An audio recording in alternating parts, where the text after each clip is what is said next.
Гласот на Америка на македонски. Преку една деценија вашиот прозорец кон САД. А сега, директно од студиото во Вашингтон. Добро вечер. Ова е ТВ журналот Newsflash на Гласот на Америка на македонски. Со вас во оваа емисија ќе биде Јане Бојаджиевски. Првиот распит на обвинетиот во Норвешка за масакрот од петокот ќе биде за затворени врати. Во САД, републиканските и демократските законодавци со одделни планови за националниот долг и дефицитот. Светските пазари бележат пад во исчекување дали ќе биде постигнат договор. На почеток, вестите на денот.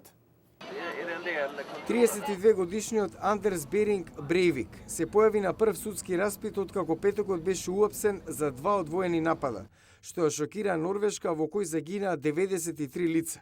Судијата нареди 8-неделен притвор.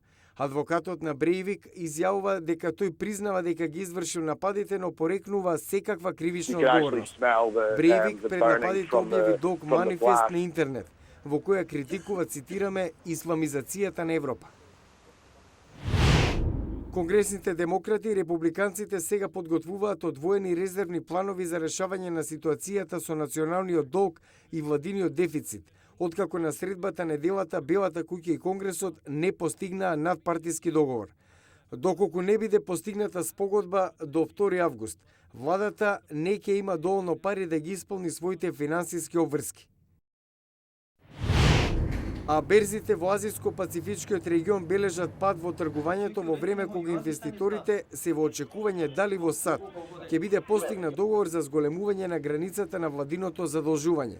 Слична беше ситуацијата и на пазарите во Европа и во САД.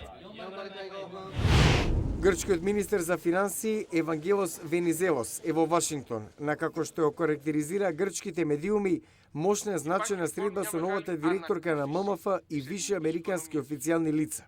На средбите се очекува главна тема да бидат следните чекори подобрувањето на вториот заем од Европската унија и ММФ за спас на Грција.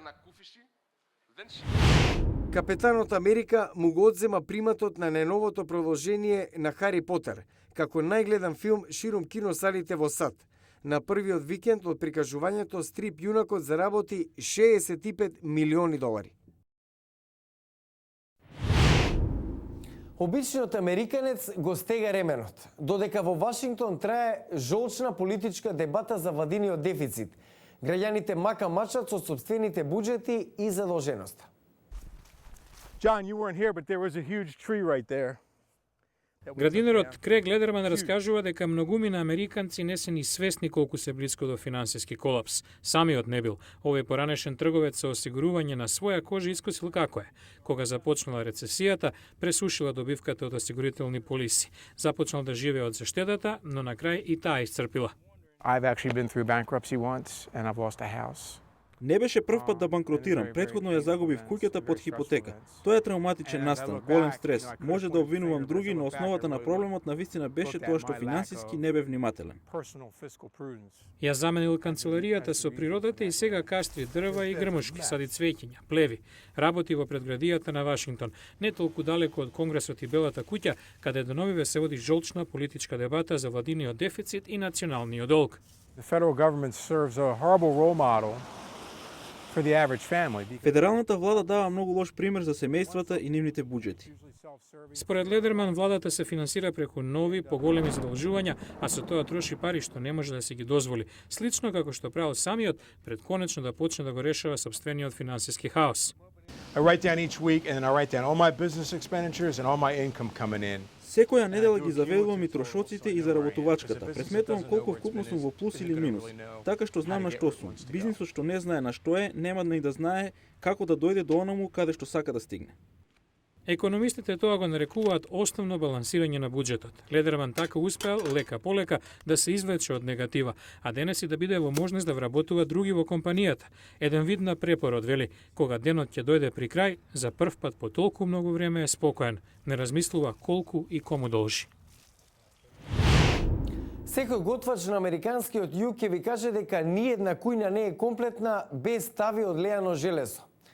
Загриженоста од холестерол и подемот на тефлонот едно време ги засенија ваквите садови, но последниве години повторно влегоа во мода. Стиснато меѓу реката Тенеси и брдата на општината Марион е градчето Јужен Питсбург во Тенеси. Дом на околу 3200 луѓе. Има само една причина за слава. Ливница за метал наречена Lodge Cast Iron. Lodge е последната компанија во државата која секојдневно произведува железни садови. Боб Келерман е директор. Секој ден произведуваме околу 36.000 килограми садови за готвење од леано железо. Имаме 2 високо производствени линии и секоја прави над 400 калапи на час. Работиме во 2 10-часовни смени на ден. Па вие направете математика. Математиката вели овој семеен бизнис од повеќе од еден век е многу успешен. Lodge имаше конкуренција, но сите други отпаднаа пред многу години. Келерман вели клучот бил инвестирањето во нова технологија. Ние ја реинвестираме заработката секоја година да бидеме помеханизирани. Ако тоа не го правевме, ќе бевме надвор од бизнисот. Lodge продолжи со иновации. Најновата е од пред неколку години и уште е хит. Компанијата да ги продава садовите подготвени за употреба. Пред тоа мораше да се подмачкуваат и печат долго време, што многумина одвраќаше од купување на овие производи.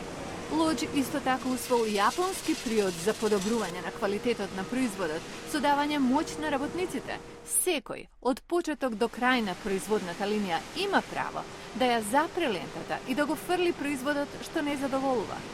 Сепак, Lodge Cast Iron не планира да остане само на локалниот пазар, веќе продава во Јапонија, Русија и на Филипините. Утре во News Flash, минато неделното слетување на Атлантис стави крај на 30-годишната програма со шатл леталата. НАСА ќе отпушти над 1500 вработени. Какви се незините планови за иднината? Гледајте утре во News Flash. Второ американско освојување на Вселената, наметата, астероиди и Марс. За ова во утрешен News Flash.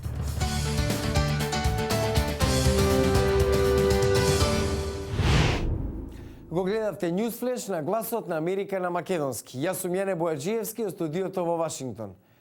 За најнови содржини посетете нашата веб страница glasnaamerika.com. Пријатна вечер. Се гледам утре.